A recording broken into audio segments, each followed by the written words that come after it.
सुप्रभात आदरणीय प्रधानाचार्य महोदय, उप प्रधानाचार्य महोदया, समस्त शिक्षकगण एवं मेरे प्रिय सहपाठियों। आज मैं रिया जोशी कक्षा 11वीं सी की छात्रा आप सभी के समक्ष सुब्रमण्य भारती, जिन्हें मातृभाषा के प्रणेता के रूप में भी जाना जाता है, इनकी जीवन गाथा को प्रकाशित करने जा रही हूँ। सुब्रमण्य भारती, जो कि महाकवि भरतियार के नाम से भी प्रसिद्ध है, इनका जन्म 11 दिसंबर 1882 को तमिलनाडु के छोटे से गांव एटियापुरम के एक मध्य वर्गीय परिवार में हुआ। बचपन से ही मेधावी सुब्रमण्य अपनी देशभक्ति के लिए अत्यधिक प्रसिद्ध थे, जिस कारण इन्हें भारती की उपाधि देकर सम्मानित करा गया। तभी से इन्हें कहा जाने लगा सुब्रमण्य भारती। भारती मात्र 5 वर्ष के थे जब दुर्भाग्यवश इनकी माता का निधन हो गया। इसी के कुछ वर्षों बाद इनके पिताजी भी गुजर गए और मात्र 11 वर्ष की बालावस्था में इनका विवाह करा दिया गया। विवाह के पश्चात ये अपनी बुआ के घर वाराणसी में प्रवास के लिए चले गए।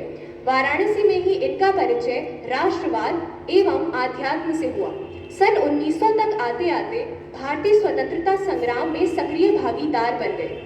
जिस शस्त्र का प्रयोग भारती जी द्वारा स्वतंत्रता आंदोलन में करा गया, वह था इनका लेखन। विशेष तौर पर बात की जाए तो इनकी कविताएं। इनकी कविताओं में इनका देश प्रेम, नारियों के प्रति सम्मान और समाज में रह रहे सभी वर्गों के प्रति संवेदना स्पष्ट रूप से दिखाई देती है। एक बहुत बड़ा कारण कि आखिर क्यों दक्षिण भारत में आम जनमानस सहसा ही आजादी के आंदोलन में कूद पड़ा, वह ये भी था कि वे सुब्रमण्य भारती जी की रचनाओं से अत्यधिक प्रेरित थे। सुब्रमण्य भारती जी को अंग्रेजी, हिंदी, संस्कृत एवं अंग्रेजी भाषा का उत्तम ज्ञान प्राप्त था। इन्होंने अनेकानेक समाचार पत्रों का संपादन भी किया। दुर्भाग्यवश सन 1921 में मात्र 40 वर्ष की अल्पायु में इनका स्वर्गवास हो गया। सुब्रमण्य भारती जी ने 40 वर्ष से भी कम आयु का जीवन प्राप्त करा। इसके बावजूद इनकी रचनाओं की लोकप्रियता ने इन्हें एवं इनके नाम को सदा सर्वदा के लिए लोगों के हृदय में अमर कर दिया।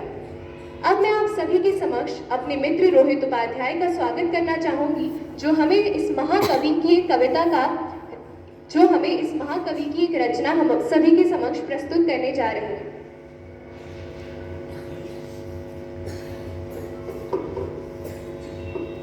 शुभ प्रभात आदरणीय प्रधानाचार्य महोदय, उप प्रधानाचार्य महोदया एवं समस्त शिक्षकगण एवं समस्त उपस्थित छात्र छात्रा। मैं रोहित उपाध्याय कक्षा 11 मानविकी का विद्यार्थी आप सभी के सन्मुख एक महान स्वतंत्रता सेनानी एवं महान लेखक के एक रची हुई कविता सुनाना चाहता हूँ। इस कविता के माध्यम से कवि का अनुराग, देश प्रेम, देशभक्ति साफ झलकता है।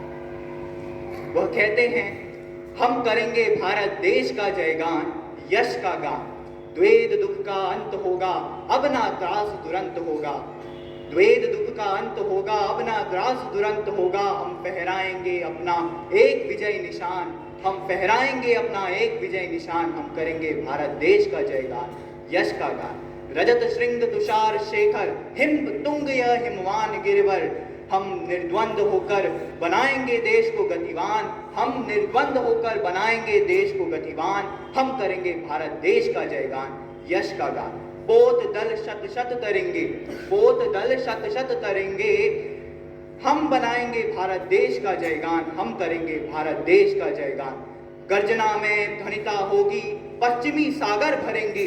गर्जना में ध्वनिता होगी, देश गौरव मान। हम करेंगे भारत देश का जयगान, यश का गान। बहुत बहुत शुक्रिया, बहुत बहुत धन्यवाद। ऐसे अंत में अपने शब्दों को विराम देते हुए मैं ऐसे महान स्वतंत्रता सेनानी के एवं महान लेखक के चरणों में नतमस्तक होता हूँ एवं उनको शत शत प्रणाम करता हूँ, नमन करता हूँ। बहुत बहुत